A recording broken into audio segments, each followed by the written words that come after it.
My name is Cyrus Williams, and at 67 years old, I never imagined my own son would stand by while his wife threw me out of the house I helped pay for.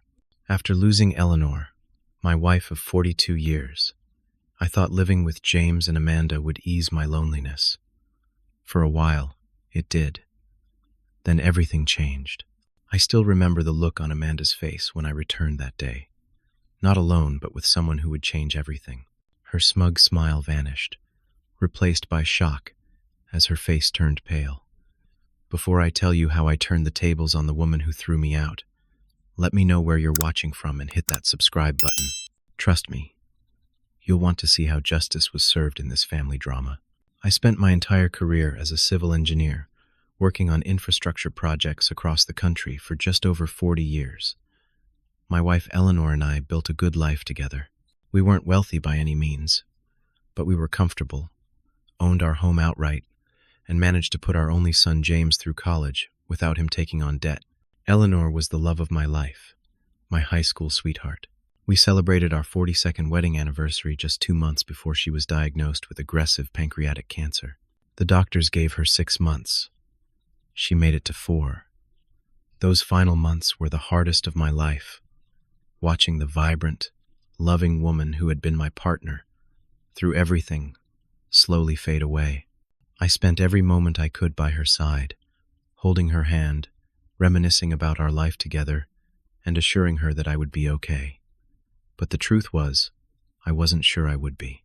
After the funeral, the silence in our home became unbearable. Every corner held memories of Eleanor. I would wake up reaching for her in the middle of the night, only to find cold sheets beside me. The grief was overwhelming. That's when James and his wife Amanda stepped in. "Dad, we have plenty of room at our place," James said during one of his visits, about 3 weeks after the funeral. "You shouldn't be alone right now. Why don't you come live with us?" James was a successful software developer who had married Amanda 5 years earlier. They lived in a beautiful 2-story house in a nice suburb about 30 miles from my place. I had met Amanda a dozen or so times before the wedding and had always found her pleasant enough, if a bit reserved. Their wedding was small but elegant, and Eleanor and I had given them a generous gift to help with the down payment on their house. "We insist," Amanda added with a warm smile. "The guest room is just sitting empty, and we'd love to have you." I was reluctant at first. I valued my independence and wasn't sure about living with a young couple. But James persisted, and I eventually agreed to sell my house and move in with them, at least temporarily, until I figured out my next steps. What I didn't tell them immediately was that I would use a significant portion of the proceeds from my home sale to help them with their mortgage. It just seemed like the right thing to do, given their generosity. When I finally told James about my plan to contribute to their mortgage, he was initially resistant, but I insisted. "Consider it an investment in our family," I told him. In the end, I paid off 60% of their remaining mortgage, a substantial sum that represented most of my liquid assets, aside from my retirement accounts. The first 3 months were harmonious. I settled into their guest bedroom, which was spacious and comfortable. Amanda set up a small sitting area by the window, with a comfortable chair where I could read and look out at their well-maintained backyard. James and I would watch sports together on weekends, and Amanda would join us for family dinners every night. We even started a tradition of Sunday game nights, playing cards or board games after dinner. I tried to make myself useful around the house. Having worked with my hands all my life, I took care of small repairs and maintenance issues. I fixed the leaky faucet in the guest bathroom, repainted the fence in the backyard, and tightened the loose railings on the deck. Amanda seemed genuinely appreciative of these contributions. "Cyrus, I don't know what we'd do without you," she said after I fixed their garbage disposal. "James is hopeless with tools. He tries, bless his heart. But last time he tried to hang a picture, we ended up with 3 holes in the wall." I also took up cooking as a hobby, to pass the time and contribute to the household. Eleanor had always been the cook in our family, but now I found comfort in learning my way around the kitchen. I would prepare dinner 3 or 4 times a week, experimenting with new recipes I found online. Amanda, who who worked from home as a marketing consultant, would often join me in the kitchen, suggesting spices or techniques she had learned from her mother. James's work kept him busy, sometimes requiring late nights or weekend hours, which meant Amanda and I spent a fair amount of time together. She would tell me stories about her childhood in Pennsylvania, and I would share tales of raising James. We seemed to develop a genuine bond, or so I thought. Looking back, there were subtle warning signs even in those early months. Occasionally, I would catch Amanda looking at me with a flash of irritation when I used too many pots while cooking, or when I would turn the television volume up because my hearing isn't what it used to be. Sometimes I would hear hushed, tense conversations between her and James that would abruptly stop when I entered the room. But I dismissed these as normal tensions that arise when family members live together. After all, I was in their space, and some adjustment period was to be expected. "Everything okay?" I asked James once after hearing what sounded like an argument. "Everything's fine, Dad," he assured me with a smile that didn't quite reach his eyes. "Just discussing some work stuff." I chose to believe him. I wanted to believe him. After losing Eleanor, the thought of causing problems in my son's marriage was unbearable. So, I ignored the warning signs and focused on the positive aspects of our arrangement. I was grateful to be included in their lives and determined to be a helpful presence rather than a burden. If only I had recognized what was coming next. As summer turned to fall, I began to notice a distinct shift in Amanda's attitude toward me. The woman who had once welcomed me with open arms and genuine smiles now seemed to find fault with almost everything I did. The transformation wasn't sudden, but gradual, like water slowly eroding stone. It started with small complaints about my cooking. "The chicken is a bit dry tonight, Cyrus," she would say, barely touching her plate. Or, "This pasta has way too much garlic for my taste." These criticisms stung, especially since she had previously praised my culinary efforts. Then came the comments about my habits. My morning routine of making coffee and reading the newspaper in the kitchen apparently disrupted her work schedule. "I have important client calls in the morning, Cyrus. Could you possibly be a little quieter? The way you flip those newspaper pages is really distracting." My evening television viewing became another point of contention. "The volume is too loud, Cyrus. We can hear it all the way upstairs," she would complain, despite the fact that I kept the volume at a reasonable level and always used headphones after 9 p.m. James found himself caught in the middle. Sometimes he would defend me, gently suggesting to Amanda that she was being overly critical. "Dad's just trying to enjoy his shows, honey. It's not that loud." But increasingly, he seemed to side with his wife, asking me if I could adjust my habits to better accommodate their preferences. "Dad, Amanda needs quiet for her work. Maybe you could read in your room in the mornings?" he suggested one day, avoiding my eyes. I agreed, of course. It was their house after all. Despite my financial contribution, the exclusion began subtly. Family dinners became less frequent, as Amanda would announce that she and James had made plans with friends or had work commitments. Sunday game nights dwindled from weekly to monthly, and then stopped altogether. When I would suggest resuming the tradition, Amanda would have an excuse ready. "We're just so busy right now, Cyrus. Maybe next month when things calm down." Then came the day I overheard Amanda talking to James about renovating my bedroom. I hadn't meant to eavesdrop, but I was coming up the stairs when their voices drifted down the hallway from their bedroom. "The guest room would make a perfect home office, James," Amanda was saying. "I'm tired of working at the dining table. I need a proper workspace." "But where would Dad sleep?" James asked. "We could convert the storage space in the basement. It's not like he needs much room, and he's only supposed to be here temporarily anyway." Temporarily. The word hit me like a physical blow. I had sold my house. I had invested most of my savings into their mortgage. Where was I supposed to go? Another day, I accidentally overheard an even more hurtful conversation. I had gone out to get the mail and returned quietly through the side door. Amanda was on the phone in the kitchen, unaware of my presence. "It's just so hard living with an old man, Sarah," she was saying to someone. presumably a friend. He's always there, watching us, taking up space. I feel like I can't breathe in my own home anymore. James doesn't see it because it's his dad, but it's putting a real strain on our marriage. I retreated silently, my heart heavy. Was that how she truly saw me? As an intrusion? A burden? The thought was painful, especially considering how much I had tried to contribute positively to their household. I attempted to improve the situation by offering to pay for additional expenses.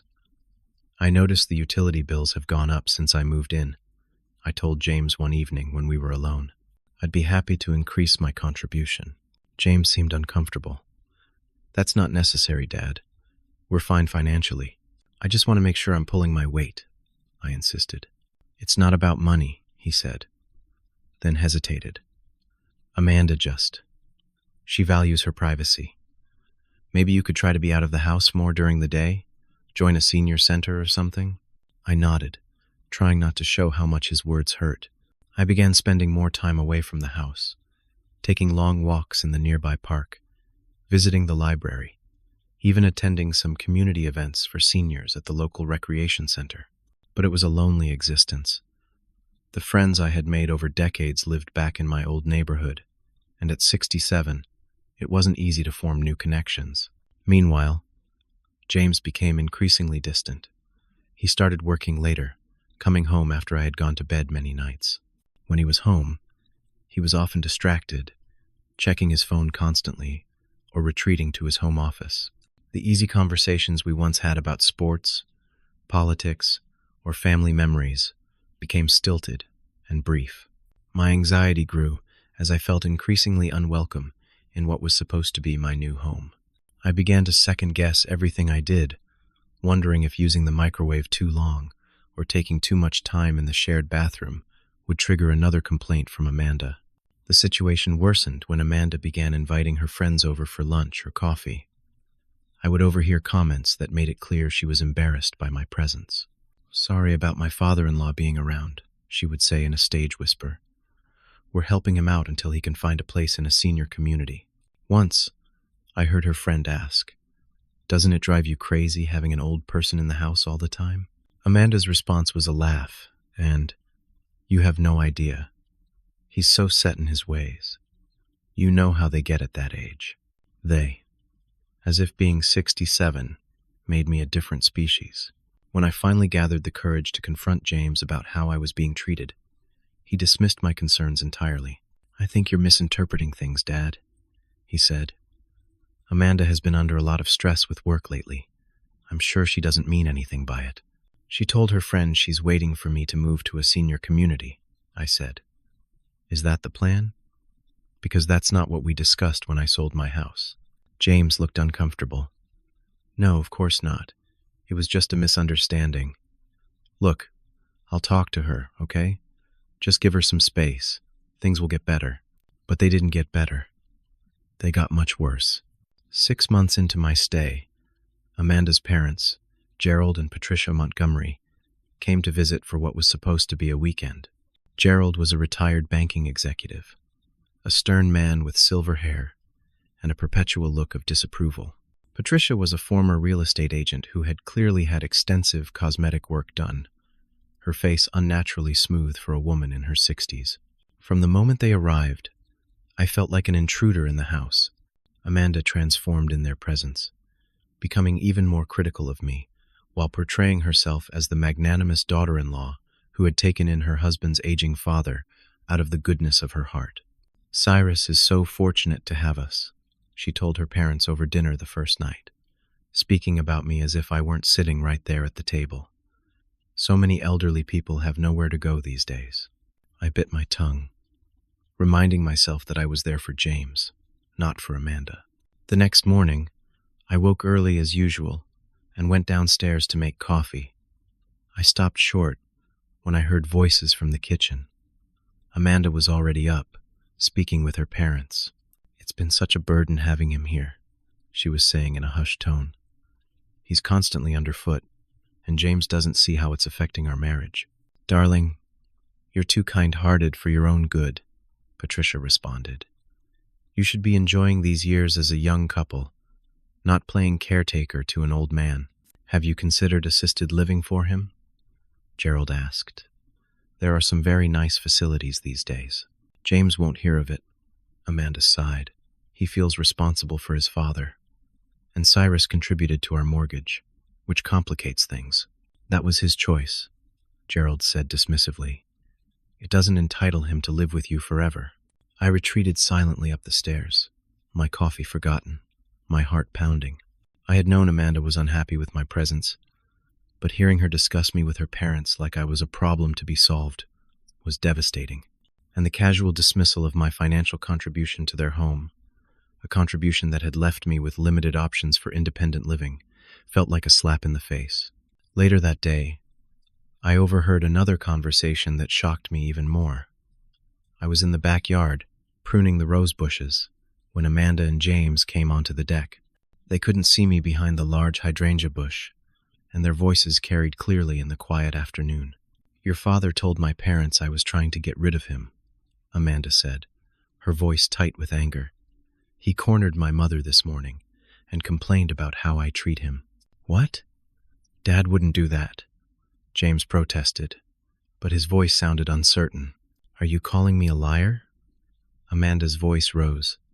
My mother was very upset. She said he implied I was only after his money. I was stunned. I hadn't spoken to Patricia at all that morning, having deliberately avoided the kitchen after overhearing their conversation. This was a complete fabrication. I'll talk to him, James said. His voice now hardened. That's completely inappropriate. That evening, James confronted me in my room, repeating Amanda's lies and demanding an explanation. I tried to tell him the truth, that I hadn't spoken to Patricia and had actually overheard them discussing placing me in assisted living. But I could see from his expression that he didn't believe me. Amanda wouldn't lie about something like this, Dad, he said, his voice cold. I think you owe her and her parents an apology. I felt like I was in some kind of twisted reality where the truth no longer mattered. But I apologized, if only to keep peace in the house. The apology felt like acid in my mouth, but James seemed satisfied, patting my shoulder before leaving my room. Try to make more of an effort with Amanda, okay? He said at the door. She really has gone out of her way to make you feel welcome. After that incident, I became even more cautious around the house. But the situation continued to deteriorate. One afternoon, I came back from a walk to find my dresser drawers slightly ajar, and my things not quite as I had left them. Someone had been going through my belongings. It happened again several times, and I began to suspect Amanda was snooping through my personal items when I was out. To test my theory, I placed a small piece of clear tape across the inside edge of my top drawer before leaving for my daily walk. When I returned, the tape was broken. Someone had opened the drawer and tried to close it exactly as it had been, but that tiny, telltale piece of tape confirmed my suspicions. Around this time, I also discovered that Amanda had been pushing James to ask me for more money. I accidentally opened an email on the shared family computer that James had forgotten to close. It was from Amanda to James, with the subject line, "Talk to your father. We could renovate the entire kitchen if your dad contributed just a portion of what he has left in his savings." The email read, "It's not like he needs it all for himself anyway, and after all we've done for him, it's the least he could do." I closed the email, feeling sick. Is that all I was to them now? A source of funding for home improvements? The final straw came after I experienced a minor health scare. I had been having chest pains and dizziness for several days, but had kept it to myself, not wanting to be more of a burden. But during dinner one evening, the pain intensified suddenly, and I broke out in a cold sweat. James noticed immediately. "Dad, what's wrong? You're white as a sheet." "Just some chest pain," I admitted, pressing my hand against my sternum. "It'll pass." James insisted on taking me to the emergency room, despite Amanda's obvious annoyance. "It's probably just indigestion," she said. "Do you really need to go to the ER for that? The copay is $300. James ignored her, helping me to the car. At the hospital, Tests revealed I had a minor heart arrhythmia. Not life-threatening, but something that required medication and follow-up care. When we returned home, late that night, Amanda was waiting up, but not out of concern for my health. 3 hours in the emergency room for heartburn, she muttered as we came through the door. Dramatic much? It wasn't heartburn, Amanda, James said sharply. Dad has a heart condition. Oh, please. She rolled her eyes. The doctor probably just said that so Medicare would cover the visit. Her callousness stunned both of us into silence. I went to my room without another word, hearing them begin to argue as I climbed the stairs. In the days that followed, James seemed to withdraw even further. He was polite but distant, as if unsure where his loyalties should lie. Amanda, meanwhile, began openly suggesting that I might be happier in a retirement community. There's a really nice place just 20 minutes from here, she mentioned casually over breakfast one morning. They have activities, outings, people your own age to talk to. Wouldn't that be better than rattling around here all day while we're working? I'm comfortable where I am, I replied, trying to keep my voice steady. And I contributed significantly to this house, with the understanding that it would be my home too. That was a gift, Amanda said dismissively, echoing her father's words. Not an investment in real estate. As if that weren't enough, I discovered that Amanda had been telling the neighbors I was having memory problems. I found this out when the woman next door, a kind retired teacher named Marjorie, asked me if my condition was improving. What condition? I asked, confused. Oh, she looked embarrassed. Amanda mentioned you were having some memory issues. That's why you moved in with them. I'm sorry if I spoke out of turn. I was speechless. Not only was Amanda trying to push me out of the house, but she was also apparently laying groundwork to question my mental competence. The realization sent a chill through me. How far would she go to get what she wanted? With each passing day, the house felt less like a home and more like a battlefield where I was clearly losing ground, and the worst was yet to come. It happened on a Sunday morning in early spring, almost 9 months after I had moved in with James and Amanda. I came downstairs to find them sitting at the dining table with Amanda's parents, Gerald and Patricia. All conversation stopped abruptly when I entered the room, and 4 pairs of eyes turned to me. Good morning, I said, immediately sensing the tension. I didn't realize we had company. We need to talk, Cyrus, Amanda said, not bothering with pleasantries. Her tone made it clear this wasn't going to be a pleasant conversation. I poured myself a cup of coffee before joining them at the table, noting that no one had offered me any. What's on your mind? I asked, trying to sound casual despite the knot forming in my stomach. Mom and Dad need a place to stay for a while, Amanda announced. Their condo is being renovated, and it's going to take several months. I looked at Gerald and Patricia, who at least had the grace to appear slightly uncomfortable. I see, I said slowly. And where will they be staying? Here, of course, Amanda replied, as if it were the most obvious thing in the world, which means we'll need your room. The bluntness of her statement took me aback. My room? But where am I supposed to go? We've been thinking, Amanda continued, not waiting for James to speak, though this clearly should have been his conversation to lead. It's really time for you to find your own place. You've been here almost a year now, and this was only supposed to be temporary. I looked at James, who was staring down at the table, avoiding my eyes. His silence spoke volumes. James? I said, hoping my son would stand up for me, remind them of my contribution to the house, the fact that I had sold my own home based on the understanding that I would live with them. James finally looked up, his expression a mixture of guilt and discomfort. Dad, we just think it might be better for everyone. You'd have your own space, your own routine. Better for everyone, or better for Amanda? I asked, unable to keep the hurt from my voice.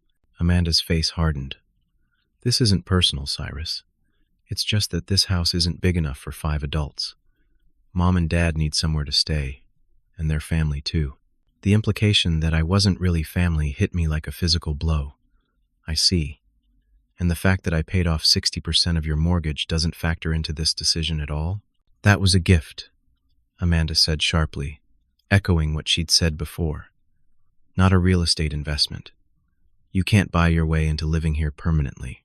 I looked around the table, taking in Amanda's cold expression, her parents' uncomfortable but determined faces, and worst of all, my own son's averted eyes and weak posture.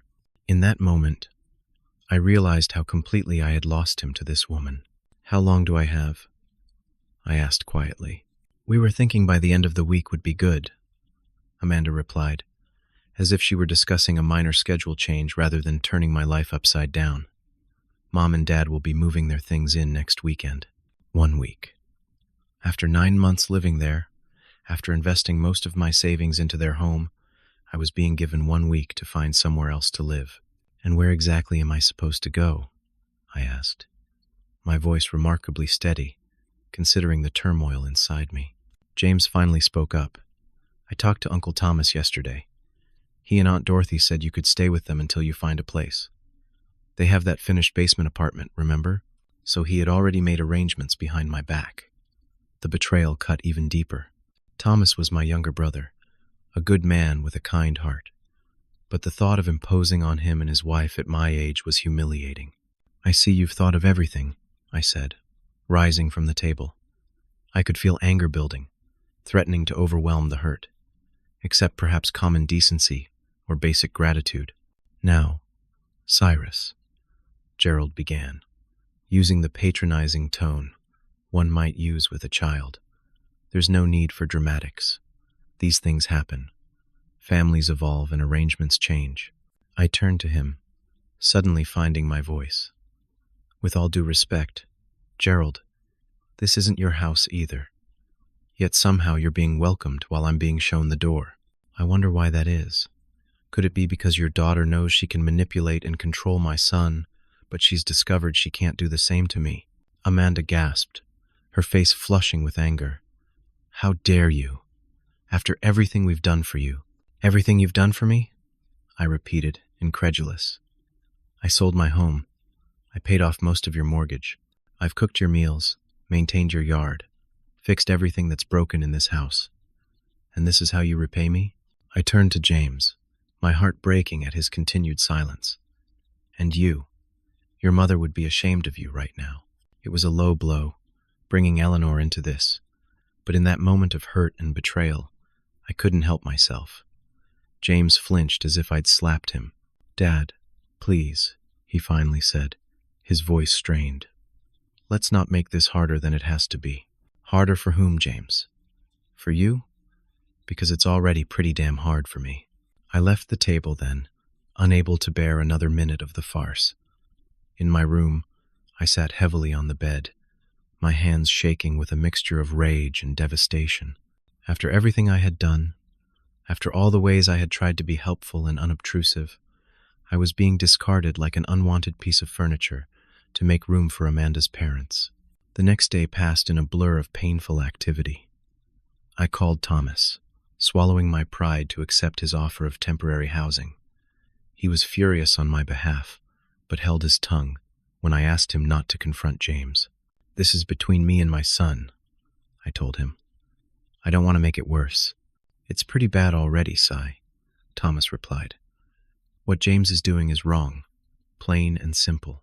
I packed my belongings into the suitcases and boxes I had brought with me 9 months earlier. It was strange how little I seemed to own now, how quickly a life could be reduced to a few containers. James offered to help, but I declined, unable to bear his presence.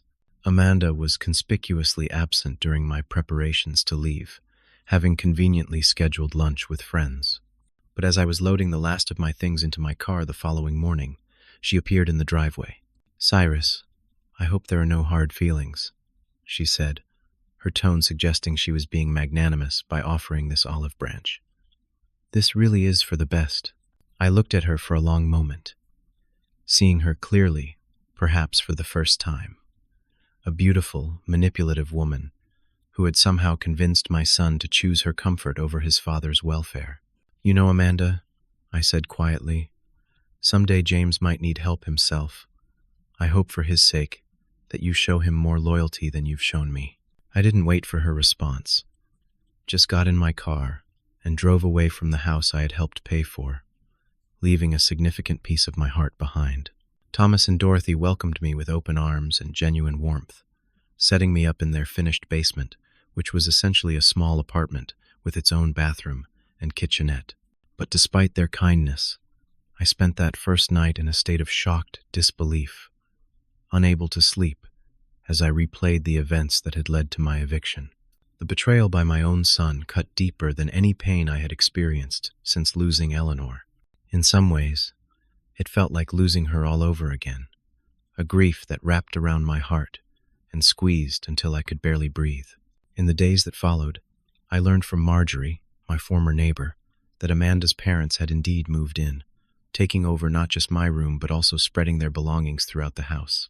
She also mentioned, with evident disapproval, that Amanda was planning some kind of house renovation celebration for the following weekend. She's invited half the neighborhood, Marjorie told me during our phone call. Something about showcasing their kitchen remodel plans. Honestly, Cyrus, the way they've treated you is shameful. I told her as much when she brought over the invitation. The thought of Amanda celebrating in the house she had forced me out of, perhaps even using the money I had contributed to fund her renovations, was the final straw. Something inside me hardened. I had been passive for too long, allowing myself to be manipulated and pushed aside. It was time to stand up for myself. Little did Amanda know that when I returned to that house, I wouldn't be coming alone. That evening, I confided the full situation to Thomas and Dorothy over dinner. I held nothing back, explaining how I had contributed the bulk of my savings to James and Amanda's mortgage, how Amanda's attitude had gradually changed, and finally, how they had evicted me to make room for her parents. Thomas's face grew increasingly red as I spoke. By the time I finished, he was literally gripping the edge of the table, his knuckles white. "This is outrageous, Cyrus," he exploded. "They can't just take your money and then kick you out. There must be legal recourse here." Dorothy, always the calmer of the two, placed her hand over her husband's. "Thomas is right, Cy. What they've done isn't just morally wrong, it might be legally actionable. Did you get anything in writing when you gave them the money?" I shook my head. It was a family arrangement. I trusted my son. My voice broke slightly on the last word. "Well, that was your first mistake," Thomas said bluntly. "But it doesn't mean you're without options. I think you should talk to Sarah Wilson. Remember her? She handled Mom and Dad's estate. She's a great attorney, specializes in elder law now." "I'm not elderly," I protested automatically.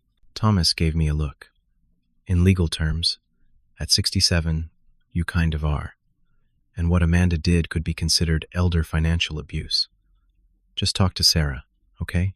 The next morning, I called Sarah Wilson's office and was given an appointment for that afternoon.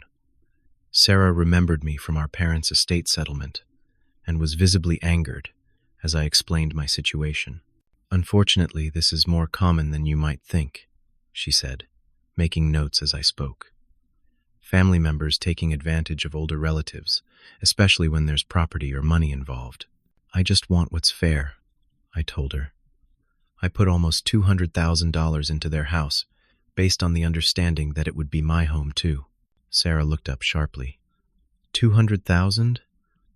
That's a substantial investment, Cyrus. And you have proof of this transaction?" I nodded. The money was transferred directly from my account to their mortgage company. "I have all the records." "Good," she said, her expression turning thoughtful.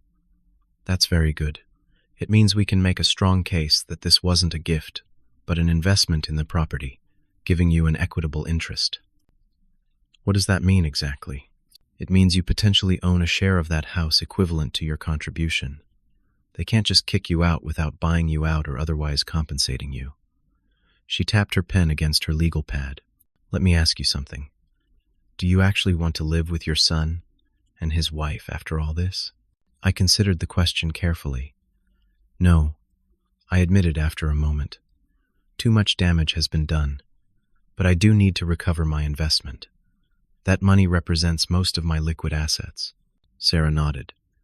"That's entirely reasonable. Here's what I suggest.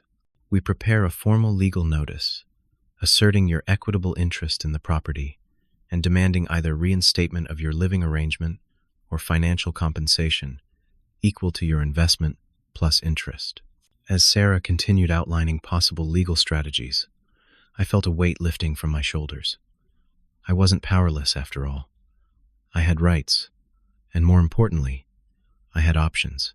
Over the next few days, Sarah's paralegal conducted research on the property and discovered something I hadn't known. James and Amanda had taken out a second mortgage on the house 6 months earlier, apparently to fund some extensive renovations. This explained Amanda's sudden interest in asking me for more money and her eagerness to see me gone. They were overextended financially and likely needed to either sell the house or find additional funding sources. Meanwhile, Thomas had been sharing my story with friends, seeking advice and support.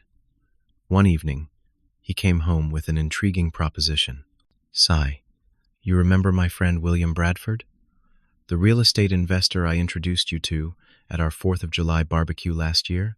I had a vague recollection of a tall, distinguished man with salt and pepper hair and an easy laugh. "I think so." "Why?" "I told him about your situation, and he's interested in helping. He says there might be a way to teach Amanda and James a lesson, while also securing your financial interests." William came over for dinner the next evening, and after the meal, he laid out his proposal. "The way I see it," he said, leaning back in his chair, "your daughter-in-law wants you gone so she can renovate and potentially sell at a profit. What if we beat her to the punch?" "What do you mean?" I asked. "I'm always looking for properties in good neighborhoods for my portfolio. Based on what Thomas has told me about the location and the current market, I'd be interested in buying out your share of the house at fair market value. More than that, I'd be willing to make an offer on the entire property." "But they haven't put it up for sale," I pointed out. William smiled, a glint of mischief in his eyes. "Not yet, but from what you've told us about their financial situation and Amanda's parents moving in, they might be more receptive than you think, especially if the offer is attractive enough." Sarah Wilson, who had joined us for this strategy session, nodded thoughtfully. "It could work. We'd need to establish Cyrus's equitable interest first, but once that's done, William could make an offer to buy the entire property, contingent on resolving Cyrus's claim. And here's the part you might enjoy," William added with a smile. "I understand Amanda is planning some kind of renovation celebration this weekend. What if we make our appearance then, when she has an audience?" The thought was both terrifying and strangely satisfying. "You want to confront her publicly?" "Not confront exactly," William clarified. "Just introduce myself as an interested buyer. The timing might be particularly impactful." Thomas grinned. I'd pay good money to see the look on her face.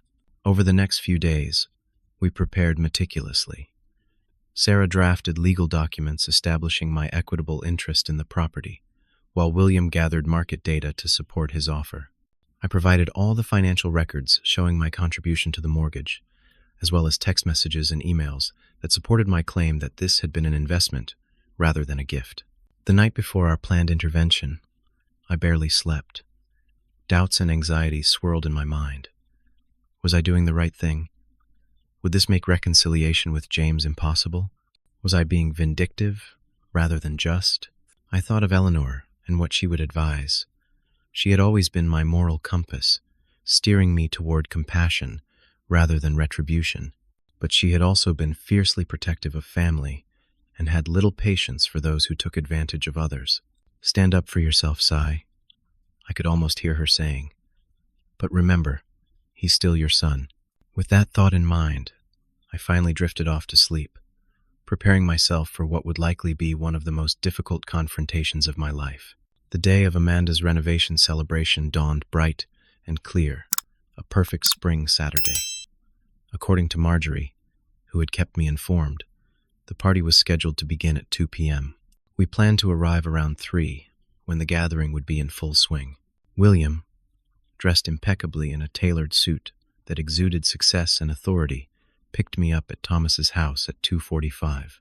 Sarah had decided not to accompany us, feeling that her presence might immediately signal legal action and escalate tensions unnecessarily. Instead, She had prepared all the necessary documents, which William carried in his leather briefcase. "Ready for this?" William asked as we pulled into the familiar neighborhood.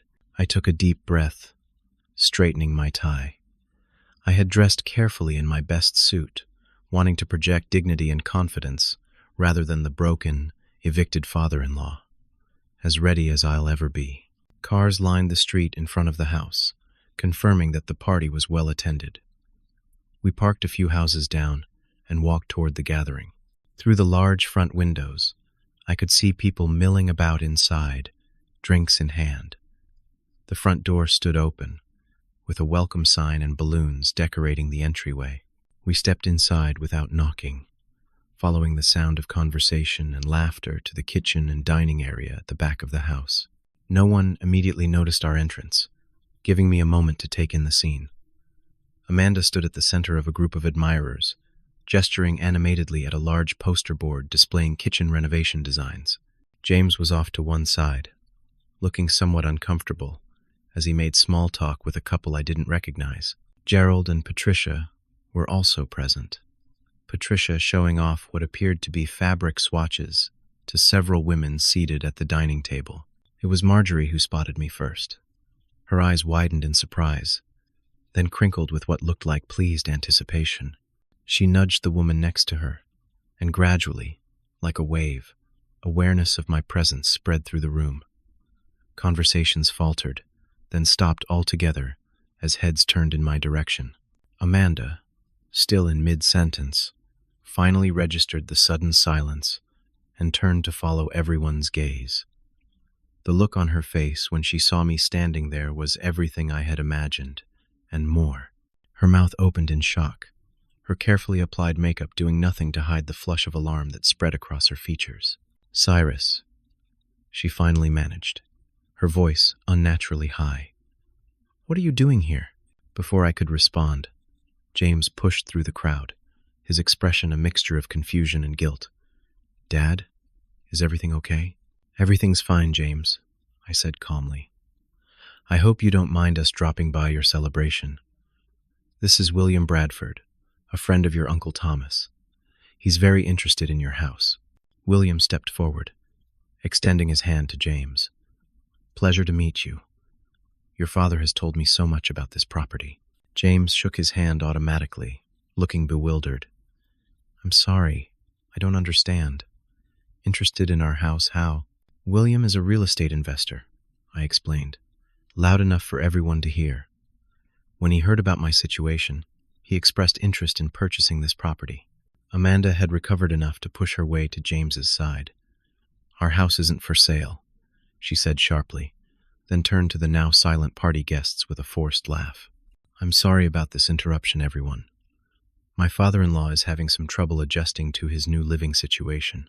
"Actually," William interjected smoothly, "I understand you've recently taken out a second mortgage to fund renovations. Given the current market conditions and interest rates, you might find my offer quite attractive. I'd be happy to discuss it with you privately." Amanda's face, which had begun to regain its color, drained again. "How do you know about our second mortgage?" "Public records, my dear," William replied with a professional smile. "I always do my due diligence." By now, the party had effectively ground to a halt. Guests stood awkwardly clutching their drinks, openly watching the drama unfold.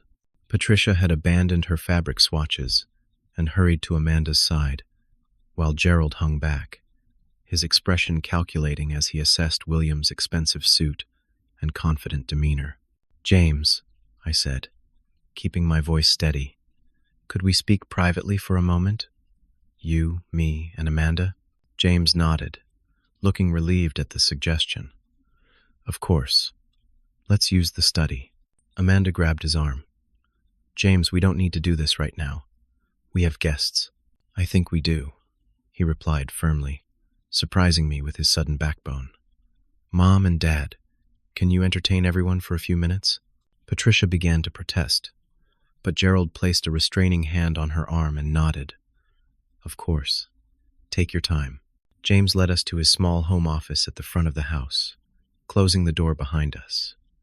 Once we were alone, Amanda immediately went on the offensive. How dare you crash our party like this? This is completely inappropriate, Cyrus. What are you trying to pull? I'm not pulling anything, Amanda, I replied calmly. I'm simply protecting my investment. Investment? James asked, looking confused. You mean the money you contributed to our mortgage? Dad, we've been over this. That was a gift. Was it? I asked, looking him directly in the eye. Is that what I said when I gave you the money? That it was a gift with no strings attached? Or did I say it was an investment in our family's future, with the understanding that I would be living here? James shifted uncomfortably. Well, you did say investment, but... No buts, James, I interrupted gently. I sold my home and put $200,000 into this house based on your invitation to live here. Not temporarily, not as a guest, but as part of the family. Then, less than a year later, I was evicted to make room for Amanda's parents. We didn't evict you, Amanda protested.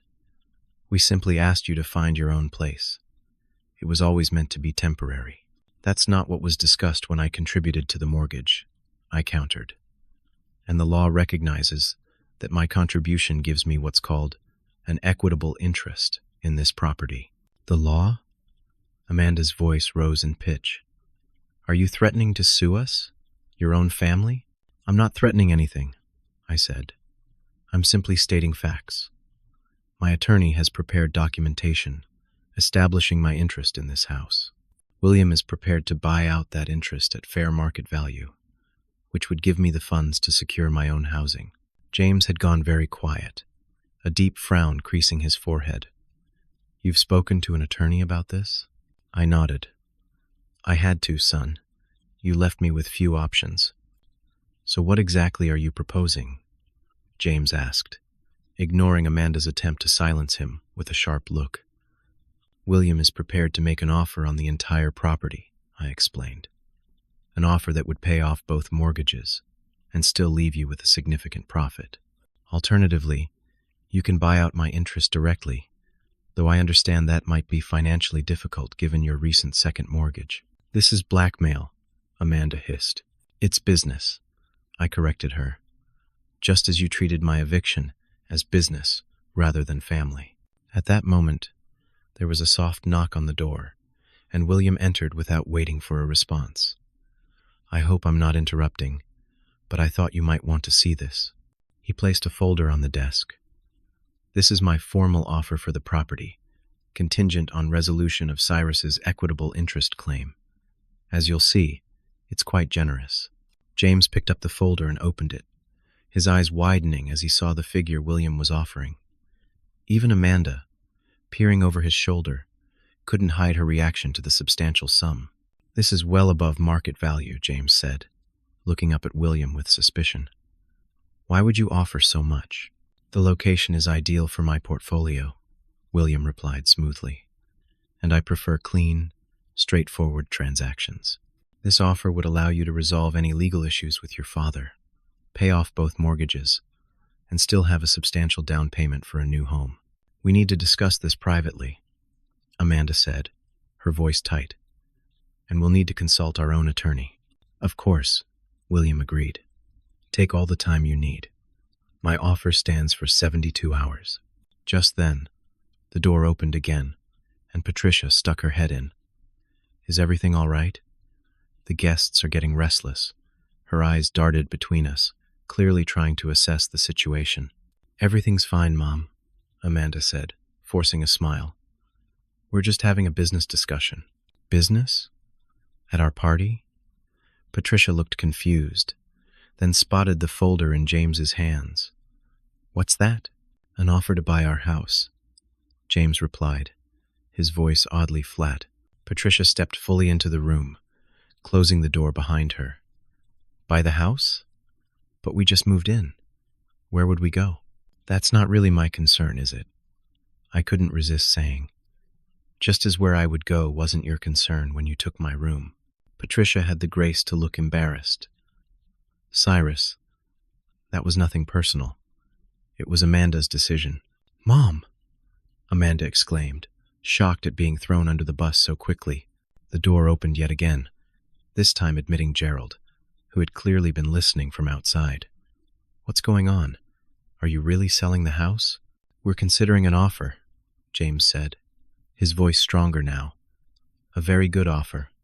"But what about our arrangement?" Gerald demanded. "We were supposed to stay here until our condo renovation is complete." "Plans change," I said, echoing Amanda's words to me. "Families evolve and arrangements change. Isn't that what you told me, Gerald?" Gerald's face flushed with anger, but before he could respond, William stepped in smoothly. "Perhaps we should continue this discussion another time. You have guests waiting, and this is a lot to process." James nodded, visibly relieved by the suggestion. "Yes, let's do that. Dad, can we meet tomorrow to talk more about this?" "Of course," I agreed. "Just the two of us?" James glanced at Amanda, whose face had turned an alarming shade of red, then back to me. "Yes, just us." As we prepared to leave, rejoining the party that had devolved into clusters of whispering guests, I caught Amanda's eye one last time. The smug, superior woman who had so casually dismissed me from my son's life now looked uncertain and afraid. Her face had indeed turned pale, just as I had imagined it might when confronted with the consequences of her actions. It wasn't revenge I felt in that moment, but something closer to justice. And as William and I walked out the front door, leaving behind a buzz of excited gossip, I stood taller than I had in months. The following morning, James arrived at Thomas's house alone, his face drawn and tired, as if he hadn't slept. We sat in Thomas's sunroom, 2 mugs of coffee between us, the Sunday morning silence broken only by distant birdsong. "I'm sorry, Dad," were his first words, spoken so softly I almost didn't hear them. "I've handled this all wrong." Those simple words broke something open inside me, a dam of hurt that had been building for months. "Yes, you have," I agreed, not unkindly. "But I'm listening now." James ran a hand through his hair, a gesture so reminiscent of his teenage years that it made my heart ache. "I let Amanda come between us. I stood by while she treated you poorly, and then I helped push you out of our home.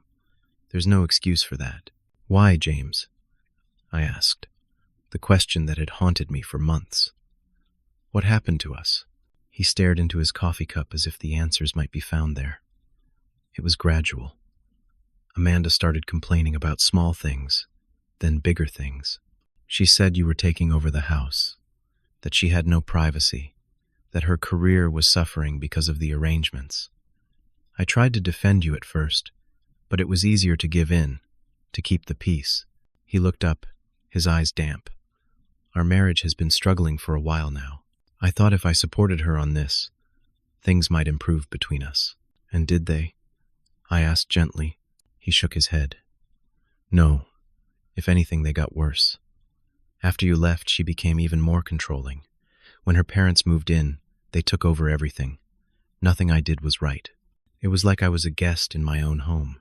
The irony wasn't lost on either of us. "That sounds familiar," I observed. James managed a sad smile. "Yeah, I got a taste of my own medicine, I guess." He took a deep breath. "After you left yesterday, Amanda and I had the biggest fight of our marriage. She was furious about the offer, about you involving an attorney, about the embarrassment in front of her friends. But when I really pushed her on why she had treated you so badly, she couldn't give me a straight answer. It was all excuses and deflections." "And what happens now?" I asked. "I told her I wanted to accept William's offer," James said, surprising me. "It's a good deal, Dad. More than fair. We can pay off both mortgages, give you back your full investment plus interest, and still have enough left over to start fresh." "Start fresh? You mean both of you?" James looked down again. "That's the other thing I needed to tell you. I've asked Amanda for a separation. I moved into a hotel last night." I sat back, genuinely shocked. "James, I never wanted to break up your marriage." "You didn't," he assured me quickly.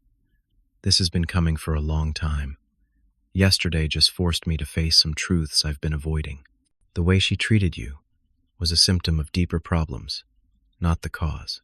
We talked for hours that morning, really talked in a way we hadn't since Eleanor's death.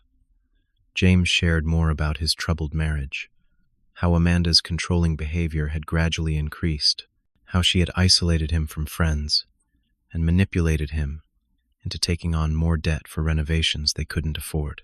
I shared my feelings of betrayal and abandonment, but also my enduring love for him and my desire to rebuild our relationship. By the time he left, we had agreed to move forward with William's offer. The legal details would take time to sort out, but the path forward was clear. My investment would be returned. James would have the resources to begin a new chapter of his life. And most importantly, we had taken the first steps toward healing our fractured relationship. Over the following weeks, events moved quickly. Amanda initially tried to fight the sale, but when presented with the legal documentation of my equitable interest and the reality of their financial situation, she reluctantly agreed. Her parents, facing the loss of their temporary housing, quickly accelerated their condo renovation plans. William was true to his word, offering a fair price that benefited everyone financially. I used my portion to purchase a small, comfortable cottage just 10 minutes from Thomas and Dorothy, a place that finally began to feel like home after the turmoil of the past year. James filed for divorce and moved into an apartment near his office.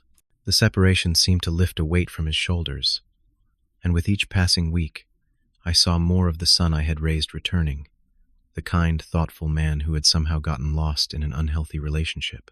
We established a tradition of Sunday dinners, sometimes at my new place, sometimes at a restaurant halfway between our homes. Slowly, carefully, we rebuilt trust, sharing stories of Eleanor, reminiscing about his childhood, and cautiously planning for a future where we would be part of each other's lives again. The healing wasn't immediate or easy. There were moments of anger that would surface unexpectedly, times when the hurt felt as fresh as the day I was asked to leave. But I made a conscious decision not to dwell in bitterness. It would have been easy to hold on to resentment, to punish James for his betrayal by withholding forgiveness. But what would that accomplish, except to extend the pain for both of us? As I settled into my new home, I also began building a new life. I joined a local community center, where I taught weekend workshops on basic home repairs. I reconnected with old friends and made new ones. I even started dating again, tentatively at first, then with growing confidence, meeting a kind widow named Lillian through a book club at the library. 6 months after the confrontation at Amanda's party, James came to Sunday dinner with news. "I've been offered a job in Seattle," he told me, watching my reaction carefully. "It's a great opportunity, a chance to start completely fresh." My heart sank at the thought of him moving so far away, just when we were finding our way back to each other.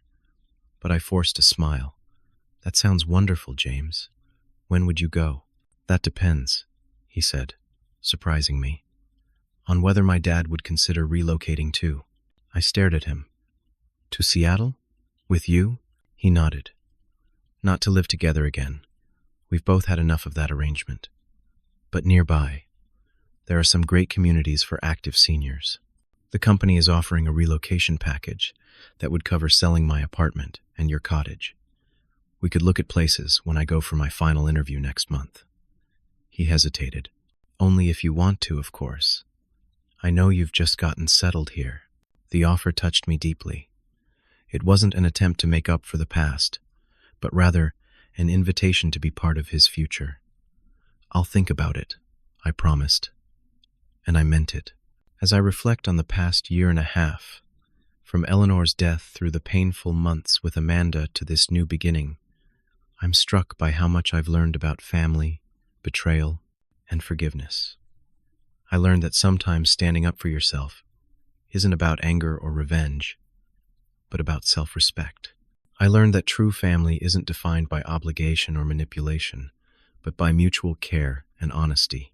And most importantly, I learned that even after the deepest betrayal, reconciliation is possible if both parties are willing to acknowledge hurt, take responsibility, and commit to rebuilding trust. Home, I've discovered, isn't just a physical place. It's not the house I shared with Eleanor for 40 years, or the room I briefly occupied in James and Amanda's house.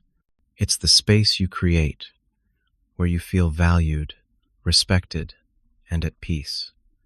Sometimes you have to lose your sense of home before you can truly find it again. Life at 67 isn't what I expected it to be. It's harder in some ways, losing Eleanor and weathering the storm with James, but it's also richer and more nuanced than I anticipated, full of second chances and new beginnings. Whether I end up in Seattle or stay in my little cottage, I know now that I have the strength to create a home wherever I go. What about you? Have you ever had to stand up to family members who took advantage of your generosity? How did you balance self-respect with forgiveness? Let me know in the comments below. And don't forget to like, subscribe, and share this video if my story resonated with you. Remember, it's never too late to create boundaries and build the life you deserve. Thank you for listening, and I wish you the courage to stand up for yourself while keeping your heart open to reconciliation.